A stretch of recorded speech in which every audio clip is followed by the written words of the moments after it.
Although she was only the daughter of a village tailor who sold vests, she was taught the favorite subjects of wealthy heiresses from a young age.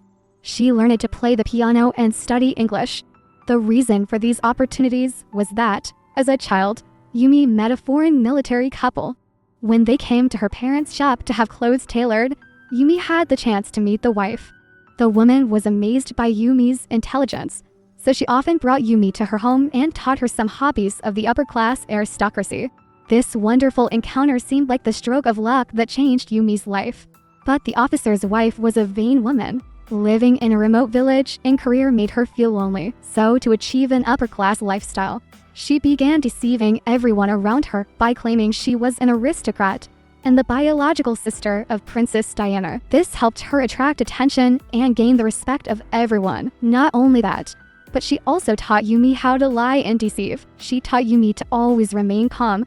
That is the trump card, so that no one can see through your heart. That way, you will be invincible. Sometime after that, the officer and his wife left. Before leaving, the wife advised Yumi, "Remember what I told you? You must keep a calm face in any situation." Yumi ingrained this statement in her mind throughout her growing up years. Relying on her own excellence and calm face, Yumi made those around her believe in her useless lies. But when Yumi was in high school, she had her first love. Her peaceful life was completely disrupted. Just a few months before the university entrance exam, the school suddenly discovered that she had feelings for the music teacher. The teacher-student romance was a serious violation of school rules. To save his current job, the music teacher blamed everything on Yumi. He said she had approached and seduced him. Yumi felt extremely heartbroken. This was the first time she met someone who could lie so skillfully. She was hurt by someone else's lie. Eventually, the music teacher was only temporarily suspended, but Yumi had to urgently transfer schools. One early morning, she had to leave her hometown in despair with her father to go to Seoul for school because of the ban violation during the university entrance exam. The new school initially did not want to accept Yumi, but considering her excellent grades, they made an exception. The teacher's request, Yumi should not make friends and focus on her studies. Her father found her a room to live in and then left Seoul. Far from her familiar hometown, Yumi lost her usual routine. Surrounded by no opportunities to build relationships, Yumi had no relatives or friends and fell into despair. Her eyes also no longer had their inherent confidence. Her grades declined rapidly, and she could not enter university. After receiving the university entrance exam results, Yumi was immersed in despair because she did not get admitted. Her father called to inform her that her mother had Alzheimer's disease and advised Yumi to visit her when she had time. He also gently inquired about the university entrance exam results. Yumi could not tell the truth that she had failed the exam. After much struggle, she lied again and told her father that she had been accepted into university. So, her father sent gifts and money to her, wanting to turn her lie into truth. She spent a lot of money preparing for the university entrance exam. She rented a room and stayed with a girl named Ji-won, who was a university student. She also told her that she was attending University B. Ji-won knew Yumi was attending the same university as her, so she acted very friendly. She even invited Yumi to join the school's editorial club. However, Yumi refused. Ji-won did not doubt Yumi. She just thought Yumi was a shy. When she saw the vibrant university campus, Yumi also longed to be a student. That day, after Yumi finished her retake class, Ji-won invited her to the editorial club to eat pizza and meet other students. There, the girls gathered together. Happily chatting, Yumi deeply desired this feeling. She could no longer contain herself and began to lie. When someone asked about Yumi's hometown, she said, "I lived in the US when I was young." This made everyone admire her. Such praises were the only things that could make Yumi happy, but they didn't know that this shy girl was a master of deceit. Ji-won found Yumi very cute and shy, so she gave her an exclusive editorial club t-shirt. Not long after, Yumi finished the retake and continued to participate in the university entrance exam. As soon as she finished the exam, Yumi collapsed on the desk in sorrow, afraid that this time she would not get into university. While walking home, Ji-won called to invite Yumi to join the editorial club's meeting. In this lively gathering, the beautiful Yumi received a lot of attention. The male students surrounded her, making her very happy. That very night, Yumi met a boy named Kong, and then she fell in love with him. A few days later, the instructor of the exam preparation class called Yumi and advised her not to aim for a university as difficult to get into as University B, or she might fail again. However, Yumi would rather retake the exam a third time than attend a less prestigious university. After Yumi and Kong had been in love for a while, one day Kong told her that he had a chance to be an exchange student in New York. He could not bear to part with Yumi, so he proposed that she go with him. After graduation, they would get married. He had already mentioned Yumi to his mother, and his family also wanted to meet her. Yumi was also happy and excited, but studying abroad required a lot of money. Yumi had no choice but to return home and ask her father for help. Her father tried to scrape together enough money for his daughter to study abroad. However, fate had other plans for Yumi. At the airport, Kong received a call from his mother, who said everything about Yumi was fake. There was no one named Yumi on the student list of University B, and she wanted her son to stay away from such a liar. After the plane took off, Yumi left the airport alone and returned to her dilapidated rental house. She felt sorry for her fate. One morning, she received a call from a neighbor in her hometown. They informed her that her father had passed away from cancer. Everyone wanted to tell Yumi before she went to America, but they did not want to affect her future, so they kept it from her. Yumi returned to her hometown with bags of luggage and knelt before her father's coffin, crying bitterly. She deeply regretted that a lie had caused her to miss the chance to see her father one last time. After her father passed away, Yumi began selling clothes at his vest shop. When she looked through the accounting books, she discovered that her parents had been frugal all their lives. All the massive expenses were for her. This made Yumi feel even sadder. After returning to Seoul, lacking any academic qualifications, she had to make a living by doing odd jobs in many places. And so, a few years went by. One day, she saw a job posting online stating they were recruiting without discriminating against educational qualifications. So, she went to the workplace address to apply. It was an art exhibition company run by a family. The president was Arthur Lee. Yumi's job was to serve the president's daughter, Liru. Arthur Lee had no other requirements for Yumi. She just needed to keep her promises and work hard. Liru's mother was a devout believer who often gathered with her sisters at home to pray. Liru had just returned from the United States. She was lively and free-spirited, not fitting in with the conservative lifestyle of her family. One day, Liru and her mother planned to meet a friend. Her mother thought Liru's outfit was too revealing, so she asked Yumi to get her some more formal clothes. It was Yumi's first time entering Liru's room. The transparent glass windows from ceiling to floor were enormous and amazed her. The dazzling dressing room made the space look even more luxurious. Yumi had never experienced such a life. At that moment, she saw a beautiful pair of high heels on the floor. She tried on the shoes and found they fit her slender feet perfectly. The elegant shoes and everything else were what she dreamed of, but none of them belonged to her. Liru's life was a realistic version of Yumi's dream. Everything she wanted was in front of her, but she could not reach her dream. Looking at Liru's beautiful life, although Liru occasionally gave Yumi something, like a watch she no longer liked, it was not out of care or friendship, but more like charity for the lower class. Not only Liru, but even Arthur Lee also looked down on servants. Every time Yumi asked for leave, it was like standing in front of a gun barrel. Arthur Lee hated it when employees took leave and would call them stupid and lazy. That is why they always lived at the bottom of society. Class always created a gap between people. These words hurt Yumi deeply, but she still had to smile and serve Liru. Liru was in a bad mood because of her marriage issues, so she planned to fly abroad for a vacation. She also told Yumi that she was not happy, which made Yumi's heart ache. If one could feel so unhappy even under these circumstances, what could Yumi's current life be called? Yumi took Liru's American passport and saw that her English name was Anna. Seeing that the visa would expire in a month, Yumi mentioned this to Liru. However, Liru dropped the passport on the ground and told Yumi to renew it.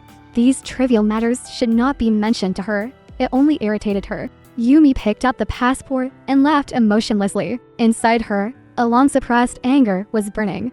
The years of suffering had changed her. In Yumi's mind, she had been longing for an illusory life for too long. That night, Yumi took the money from the art gallery and Liru's American passport. She left this art museum while it was snowing. She decided to pursue what she wanted at any cost. Just like her childhood motto, if it's something I want to do, I'll definitely do it. After escaping from the art gallery, Yumi returned to her hometown to visit her mother. The next morning, she turned on her phone and ignored a series of missed calls and messages looking for her. When she saw Ji-won's name, she called back.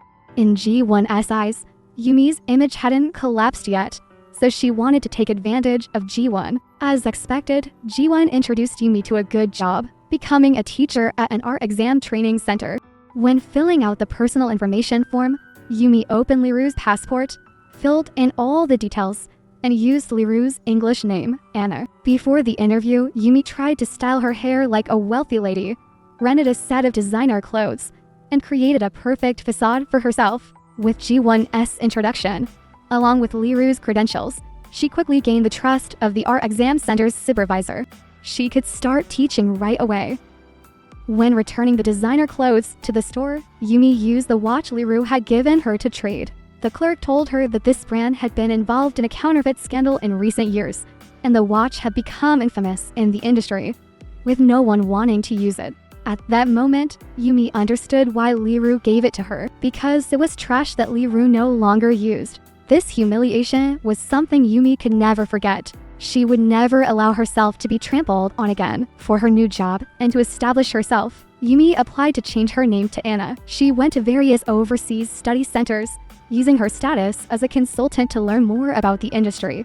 Then she passed on the information to her students. This made her appear extremely professional. Yumi's intelligence and natural acting skills deceived everyone she interacted with. One night, her neighbor called to inform her that, due to a government road construction project, her father's vest shop would be seized, and Yumi would receive compensation. She used part of the money to place her mother in a nursing home and rented a better apartment in Seoul with the rest. She also bought several sets of fake designer clothes to continue maintaining her luxurious lifestyle. While working at the tutoring class, Yumi met a beautiful girl who was a classmate of Liru in America. The beautiful girl had heard of Liru, but had never met her. Therefore, she did not doubt Yumi's identity. Even though Yumi did not have an academic degree, she was a very good teacher. The students she tutored managed to get into universities successfully. Because of this ability, fewer people questioned her identity. 2 more years passed like that, and Yumi gradually perfected herself through lies and her acting skills. One day, teacher Jun came to see Yumi and wanted to invite her to become a liberal arts teacher at a famous school. Being able to sit in this position would create another layer of cover for her. However, Jun made it clear that this was not a free introduction. Yumi had to pay a sum of money to get this opportunity. She had no choice but to move from renting a whole house annually to a smaller room and renting it monthly. Jun took Yumi to meet the prestigious school board. Elegant and with a beautiful resume, Yumi successfully passed the interview. After becoming a lecturer at a prestigious university, she also became a respected professor. Yumi worked very hard, memorizing classic literary works. In every class, she presented herself as knowledgeable and erudite. Her beautiful appearance and friendly teaching style made Professor Yumi's reputation grow. The number of students enrolling in her classes also continued to increase. Other professors, seeing how talented she was and still single, wanted to matchmake her. Some even introduced Yumi to the director of a company. Yumi met Ji-hoon in a luxurious room. The first time they met, Ji-hoon boasted about his financial background and artistic taste. However, given Yumi's character, she was not impressed with Ji-hoon's taste. He asked her about the chair in the room, using her skills. She replied that it was a fake. Yumi used the excuse of not wanting to marry yet to refuse Ji-hoon. But he did not give up. He asked Yumi to meet him at least 3 times, and if nothing progressed between them, he would respect her decision. Although Yumi agreed to his request, she still felt that Ji-hoon lacked intelligence and reliability. The essence of a person who just became wealthy is that they only know how to brag. And that turned out to be true. Ji-won told Yumi that Ji-hoon started from scratch, increasing his net worth through stock speculation. Although he was in the field of information technology, He had no academic qualifications. It was only after having money that he attended college. After learning about Ji-hoon's background, Yumi felt pity for him.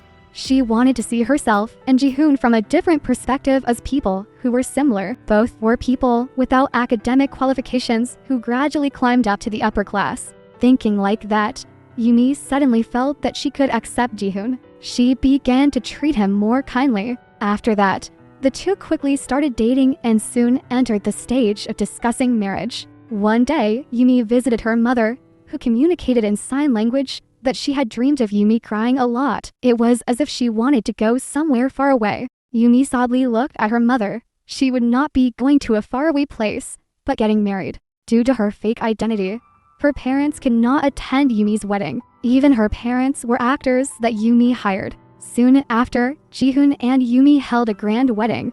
At this point, she officially entered the upper class, becoming the director's wife. When taking family photos at the wedding, Ji-hoon's father called up his nephew to join the photo. The boy was a child with autism. As soon as he saw the bouquet in Yumi's hand, he repeatedly talked about various topics he had memorized.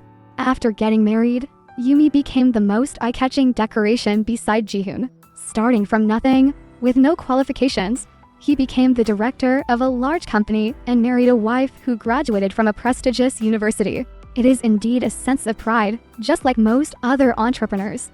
When Ji-hoon's wealth accumulated to a certain extent, he wanted to gain fame. He took Yumi everywhere, attending gatherings of the wealthy. He wanted to enter the field of politics. Even though Yumi always accompanied him, she still hoped Ji-hoon would not enter politics. One day, they attended an art scholarship award ceremony. The next speaker was a mute girl. Since the sign language teacher did not arrive on time, Yumi volunteered to translate for the girl. Seeing the girl so nervous, Yumi comforted her using sign language. Only Yumi could understand the girl's language here. Everyone else could not understand sign language. Yumi's words made the girl laugh, and she stood on stage and spoke. Yumi helped translate her speech. After the speech, the girl hugged Yumi tightly, which attracted cheers from the audience and media. Ji-hoon was very satisfied with Yumi because the successful politician needed this the most. That evening, Yumi returned home, and while in the elevator, a girl entered. It was Liru. Yumi's face immediately turned to fear, and she began to lower her head to avoid Liru's gaze. But Liru still saw Yumi's face. After thinking for a while, she finally asked, "Is that Yumi?" But Yumi avoided her, not daring to respond at all. At this moment, her usual elegance and intellect were gone. Upon reaching home, Yumi squatted down in fear, panting heavily. From that day on, Yumi started to feel insecure. The appearance of Liru caused Yumi's elegant and scholarly facade to show signs of cracking. What worried her more was that Liru seemed to be living in the same building as her. She immediately asked those who had worked at Liru's house before. They told her that the writer Lee had passed away last year. His company was also on the brink of bankruptcy.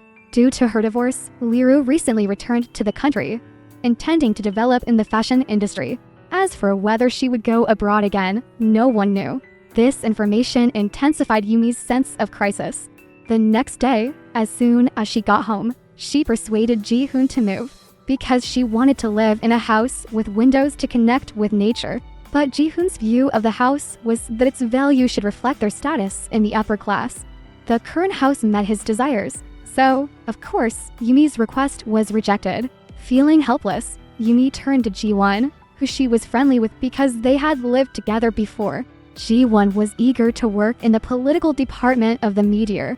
Yumi always remembers Ji-won's help to deal with her, so she asked Ji-hoon to help introduce Ji-won. Ji-hoon said he could fulfill it, but everything had a price.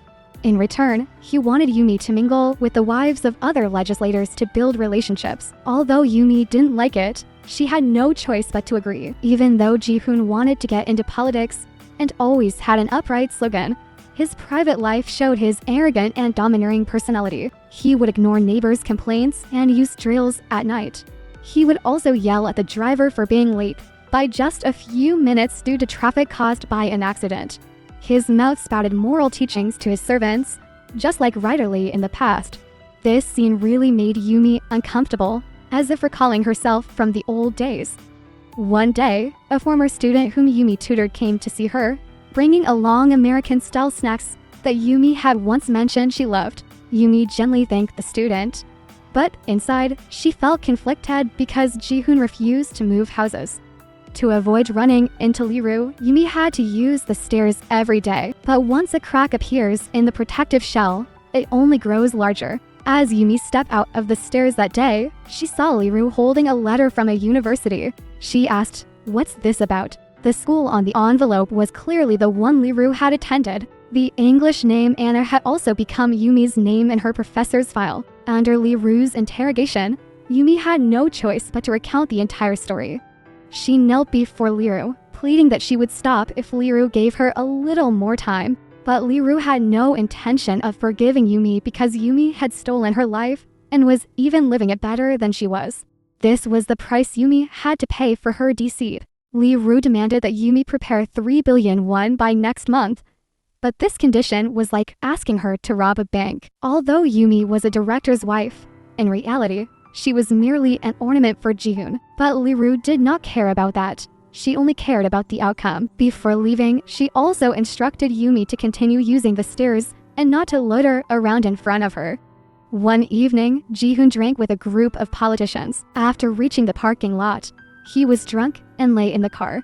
The building security called Yumi to come down and take Ji-hoon home. But when Yumi arrived, she saw another woman in the passenger seat. She immediately shut the car door, turned around, and called the police, saying, "Someone's drunk and still trying to drive." In another scene, Ji-won had just joined the media department of the newsroom. She was drinking with her colleagues because she had relied on connections to get the job and was the only woman there. So, the whole night, she was mocked by her male colleagues. But Ji-won did not lose her composure. After the party, she watched the drunken shadows of her colleagues with confidence. After that, no one dared to underestimate her anymore. Early the next morning, while having breakfast, Yumi asked Ji-hoon, "Why did the police look for you?" Ji-hoon avoided the question and talked about setting up a scholarship fund with Yumi as the chairwoman.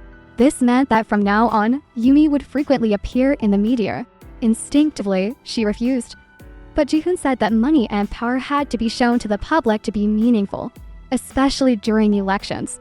Even Ji-hoon and Yumi's daily breathing would be judged by society. Hearing this, Yumi did not resist anymore. At that moment, the woman who was with Ji-hoon last night unlocked the door and entered the house. Ji-hoon said, "From today onwards, she will come and go with the secretary." When the secretary saw Yumi, she immediately introduced herself sarcastically. Her name was also Yumi. To come up with the 3 billion won that Liru demanded, Yumi began to rack her brains. One day, the housemaid asked for leave for the next day. But the next day was the day Ji-hoon was preparing to invite politicians to dinner. This situation naturally made Yumi even more frustrated.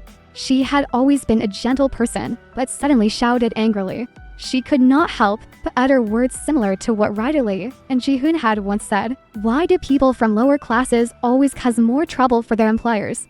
As the harsh words came out, Yumi realized she had unknowingly despised the poor. Even if it was a crucial reason in life for a maid, it was not as important as the daily food and drink of the upper class.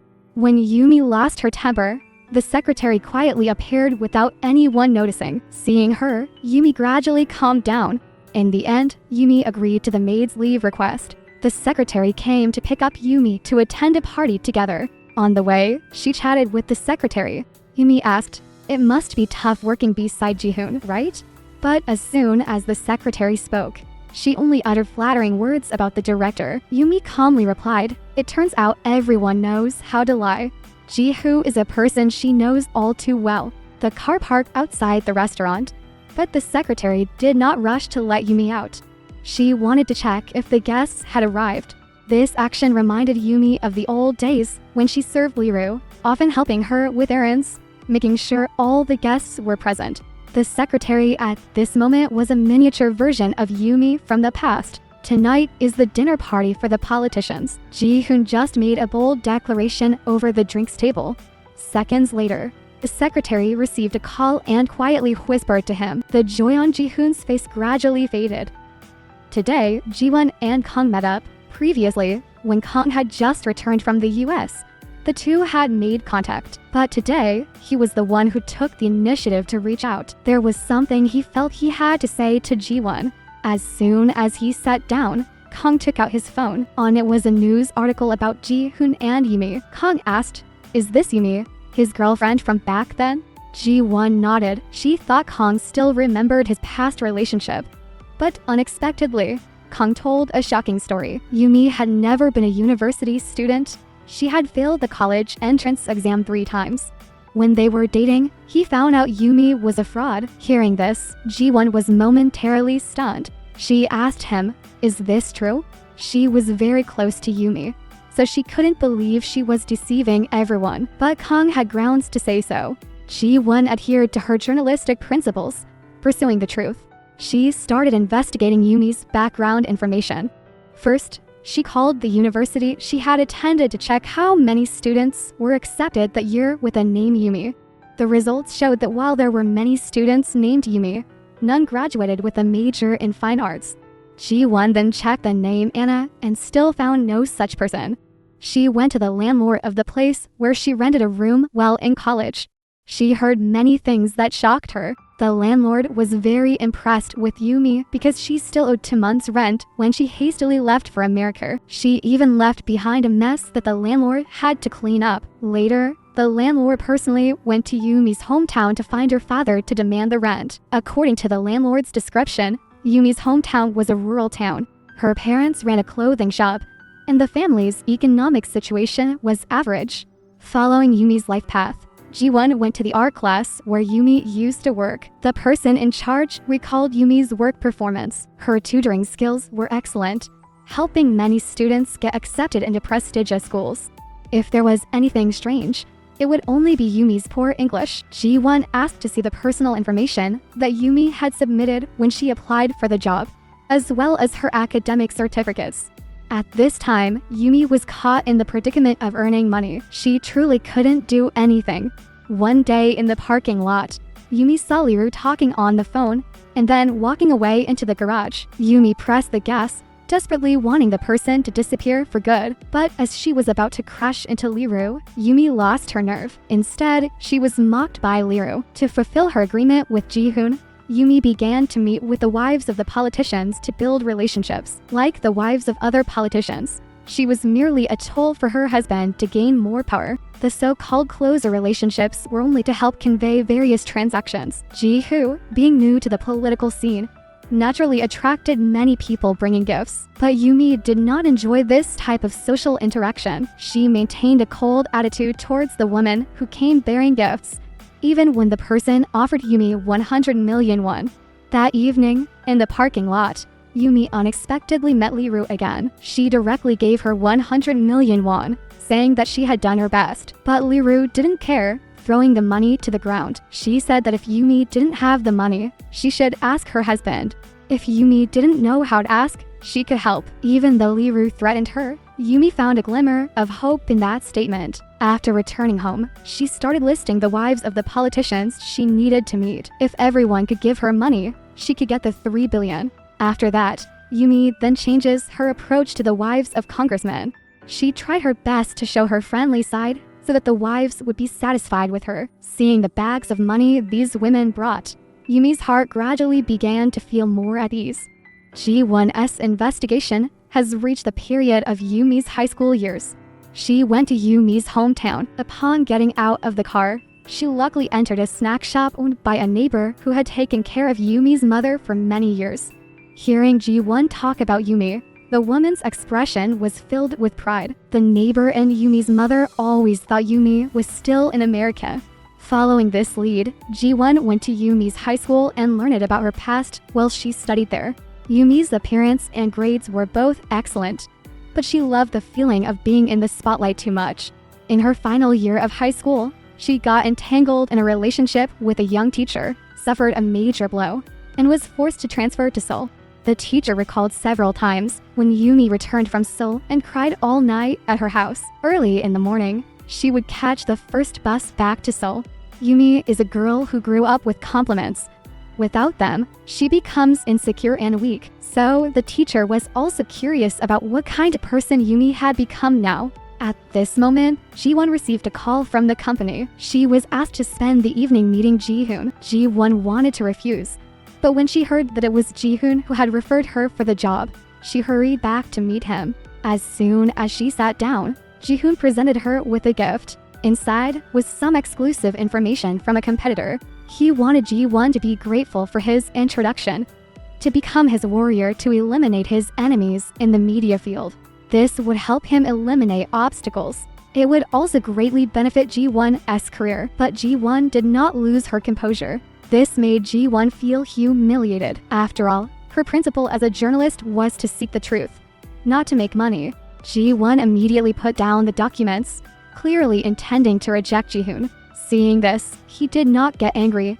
He just felt that she still hadn't experienced the pain of being oppressed in society. You shouldn't make your career difficult just because of cheap self-esteem. You should learn from Yumi. No matter how outstanding she was still just a university professor. Only by seizing the opportunity to marry him could she have a wealthy life. Hearing Ji-hoon's arrogant words, Ji-won felt disgusted. After leaving, Ji-won received Yumi's resume. An email from a foreign university confirmed that there was someone named Anna with credentials from their school. Now, Ji-won was genuinely confused. Who is Yumi? Today, Lee-ru's daughter and husband returned from abroad. She went to the airport to pick them up. Even though the flight was delayed by an hour, she was still very unhappy with her husband. All her life, Lee-ru had been a princess who got whatever she wanted. She had never had to care about what others thought.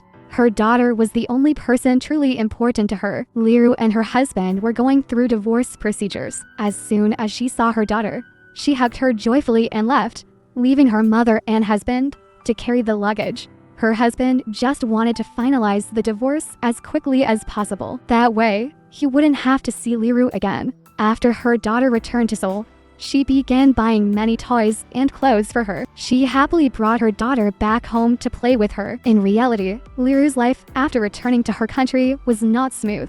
Her life was only about spending money without earning any. Since the death of the writer Lee, she had almost lost all the family's assets. She even borrowed 3 billion won with real estate as collateral behind her mother's back. This is exactly why she was determined to demand 3 billion from Yumi. Not long after, Ji-hoon was nominated as a candidate for the mayor of Seoul. Yumi went on stage to present flowers to her husband, capturing a happy family photo in front of the camera. The campaign team chanted the name Anna, but she just sat beside Ji-hoon calmly, not feeling any joy at all. Ji-hoon and his teammates stayed up all night to celebrate.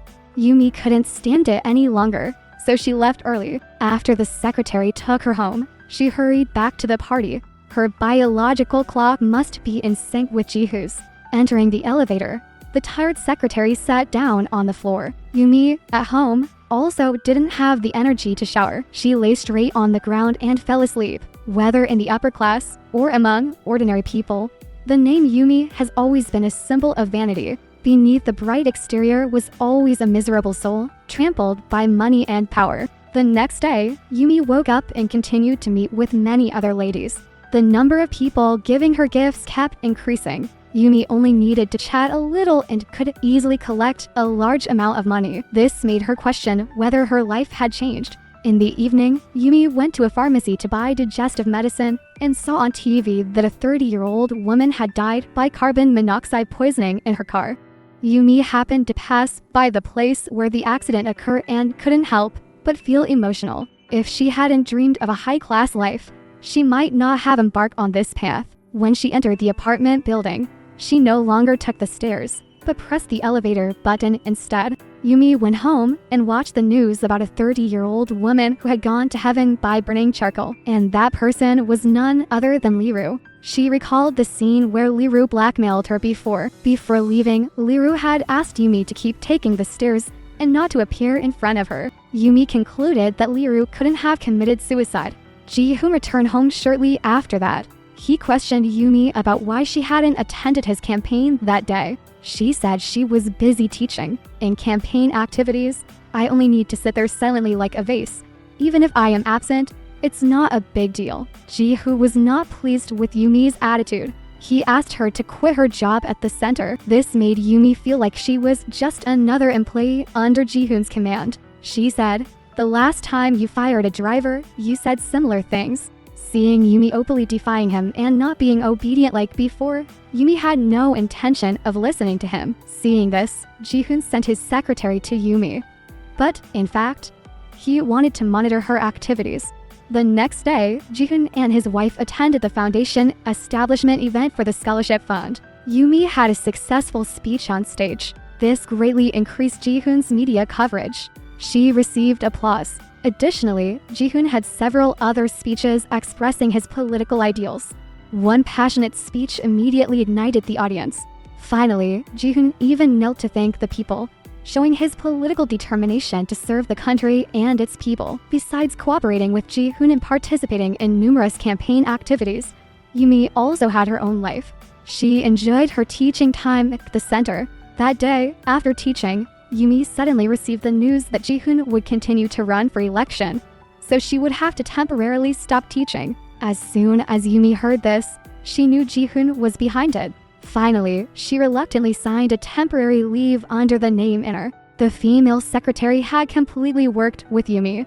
Yumi ordered her to investigate the address of the fired driver and other employees who were dismissed without clear reasons. The secretary didn't know why she was doing this, but Yumi didn't say anything, just asked her to keep it secret and not reveal it to Ji-hoon. After a while, Yumi went to meet the driver. Recently, she had been frequently contacting the dismissed employees, wanting to learn about Ji-hoon's little-known secrets through them. But the driver had signed a confidentiality agreement, so he didn't dare to disclose any information. Yumi persuaded him. A man like Ji-hoon, who is very different from how he appears on the outside, is unworthy of being the mayor of Seoul. Meanwhile, Ji-won was directed by a colleague to an old website selling Anna's graduation album from her former school abroad. After viewing it, Ji-won noticed that the name Anna was actually Liru, so she contacted Anna's schoolmates. The person also remembered Anna had two names. Her Korean name was Liru, and her English name was Anna. The classmate also said Liru had been living in Boston and only returned to South Korea last year to file for a divorce. Additionally, this person mentioned something else. Liru previously hired someone to write her graduation thesis. Following this led on Liru, as a journalist, Ji-won went to the police station to ask for details about Liru's death.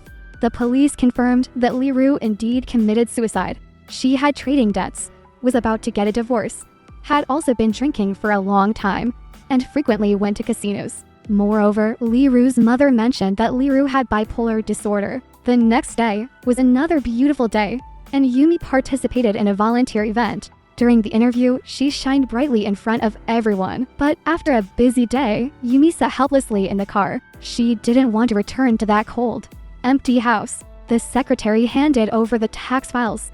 The company was under investigation to Yumi. The two began to chat in the car.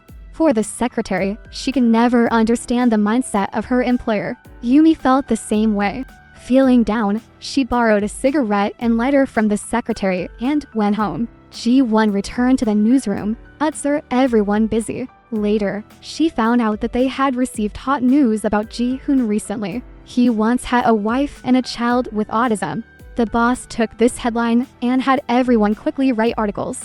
At the same time, Ji-hoon also received the news and felt very annoyed. He ordered his subordinates to kneel to relieve his anger. After this revelation, his political career could end. There, while he was scolding, the phones of the employees rang simultaneously. It turned out there was more negative news about Yumi appearing on the internet. It pointed out that Yumi's thesis was fake. This made things worse. Ji-hoon called Yumi. He had found the person who wrote the thesis for her. A few hours later, that person would accept an interview and declare they never wrote for Yumi. She and Anna were research partners. For safety reasons, Ji-hoon requested Yumi not to appear in the media for the foreseeable future. She also needed to be more cautious with her words and actions, waiting for the storm to pass. From the conversation between the two, Yumi realized Ji-hoon already knew her identity. Ji-hoon no longer hid it. He even said Liru was quite brave for contacting him directly. After speaking, he gave a sinister smile. Yumi learned the shocking truth from his expression and suddenly became very frightened. Ji-hoon gestured for her to keep quiet and ordered the bodyguard to take Yumi home. When she arrived home, she didn't want to go upstairs for a long time. Suddenly, she heard Li-ru's voice. She slowly walked toward her. Li-ru talked about the origin of the name Anna. It turns out, when she was little, everyone praised her for looking like a princess, so they called her Anna. But coincidentally, Li-ru knew that Princess Anna, famous for going to heaven, had also been impersonated by others. Since then, she no longer used the name Anna. Yumi felt heartbroken because even the identity she obtained was fake. Li-ru criticized Yumi. "Yumi is the one who killed me," and cursed that Yumi would live in hell. After saying this, she turned and left. Since the incident with Yumin, the couple's relationship had become increasingly inseparable. Yumi also became increasingly disgusted with her husband. When they were alone, the couple removed their masks. Yumi mentioned Ji-hoon's ex-wife and child. Ji-hoo then told Yumi she was the daughter of a tailor shop owner. When they mentioned Li-ru, Ji-hoon thought he had solved the obstacles for her. "So you should thank him." But Yumi disagreed with his behavior. Ji-hoon suddenly got angry and grabbed Yumi's neck. When she was about to suffocate, he let go. Ji-hoo whispered in her ear that he didn't want Li-ru to die either, but since it happened, Yumi was also an accomplice. Even though negative news about Ji-hoon broke out, his approval rating had increased significantly. Major news outlets were also reporting on Yumi's image. After that, Yumi was frequently interviewed. She used her acting skills to talk about the rumors regarding the thesis, saying she wasn't involved in this matter. As for Ji-hoon's sick child, she didn't want children to become subjects of criticism. Elsewhere, Ji-hoon's subordinate reported that the amount of money Yumi received from others had reached 3 billion won. Upon hearing this, Ji-hoon immediately contacted a mental hospital, saying that Yumi had problems, and after the election, he wanted to send her there. Yumi also had her own plan. She took the initiative to find Ji-won, hoping for help. Ji-won admitted that she knew Yumi had used someone else's identity. Yumi explained that her life was too difficult, so she was always envious of Li-ru's life. This led her to embark on a path of deception. Yumi took out the USB with evidence, which also included information about Yumi using Li-ru's identity, and evidence that Li-ru was murdered, as well as proof that Ji-hoon's ex-wife didn't die in an accident. There was also evidence of Ji-hoon manipulating stock prices, embezzling, and evading taxes. The previous hot searches on Ji-hoon and the ghostwriter were also orchestrated by Yumi. Unfortunately, in the end, Ji-hoon managed to suppress it all. Yumi had to switch to another plan. After finishing her preparations, Yumi went to visit her mother in a nursing home. Her mother, suffering from Alzheimer's, no longer recognized Yumi. She always thought her daughter was still in America. She even asked Yumi to write a letter to her daughter. Yumi felt sad inside. On the way home, Yumi asked the secretary, "If something happens to me, please ask the person to take care of my mother." The election results would soon be announced. Yumi received a call from the nursing home, saying her mother was looking for her. Sensing something was wrong, Yumi's mood hit rock bottom. Right at that moment, news of Ji-hoon becoming the mayor of Seoul was broadcast on TV. Everyone was overjoyed, but Yumi looked sad, completely opposite to the joyful crowd celebrating. After the successful election, Ji-hoon wanted to go to the US as soon as possible to pick up his son.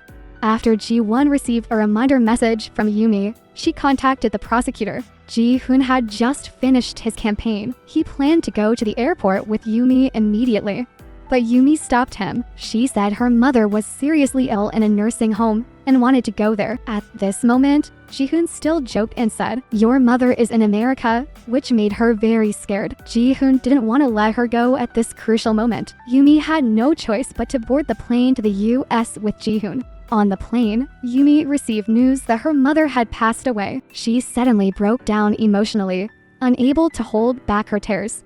Upon arriving in the US, Ji-hoon specifically requested Yumi's passport to rent a car. Then, he drove Yumi to his son's place. On the way, Yumi receives a message saying that there's an official helping Ji-hoon in stopping the prosecutor. Yumi sighed. He made an unreasonable request for Yumi to take a break for a while. "Recently, you have done some extreme things." Yumi suddenly realized that this time Ji-hoon wasn't here to pick up his son, but to imprison her. Ji-hoon straightforwardly admitted it. She panicked and looked at Ji-hoon, realizing he wasn't wearing his seatbelt. Looking at the handbrake, Yumi's mind began to calculate. At that moment, Ji-hoon turned back to look at Yumi and accidentally saw a deer in front of them. He quickly searched for a direction. She quickly pulled the brake, and the car suddenly lost control and crashed into a telephone pole on the side of the road. Yumi trembled as she stepped out of the car. After calming down, she took Ji-hoon's passport. Ji-hoon was stuck in the driver's seat, shouting at Yumi to help him. But Yumi remained still. She walked far away to find a phone signal. A moment later, she received a message from Ji-won that their plan had failed. The prosecutor's office was completely unreliable. At this moment, Ji-won, who was angry at the prosecutor's office, climbed out of a window to attract attention, escaping from those who wanted to capture her. After Yumi received the news, she was very disappointed. If justice couldn't defeat evil, she would turn herself into a dark flame to do what was right. Because once she was determined to do something, she would definitely do it. And so, Yumi burned the silk scarf hanging on her bag and walked toward Ji-hoon. The news of Ji-hoon's death quickly spread while Yumi disappeared. Not long after, Ji-hoon's funeral was held, but it was very deserted. Aside from the reporters, only his autistic son was playing nearby. Years later, in the snow-covered country of Canada, Anna pulled a cart full of firewood back to her small house. It turns out she had walked from America to Canada by herself. Anna removed her heavy clothes, revealing her haggard face. Remembering that day in the firelight, she threw her bag and lighter into the car, ignoring Ji-hoon's screams. She just kept walking without looking back, thinking about the past. Yumi screamed in pain. The film ends here. Please like and comment with your thoughts. Goodbye and see you again.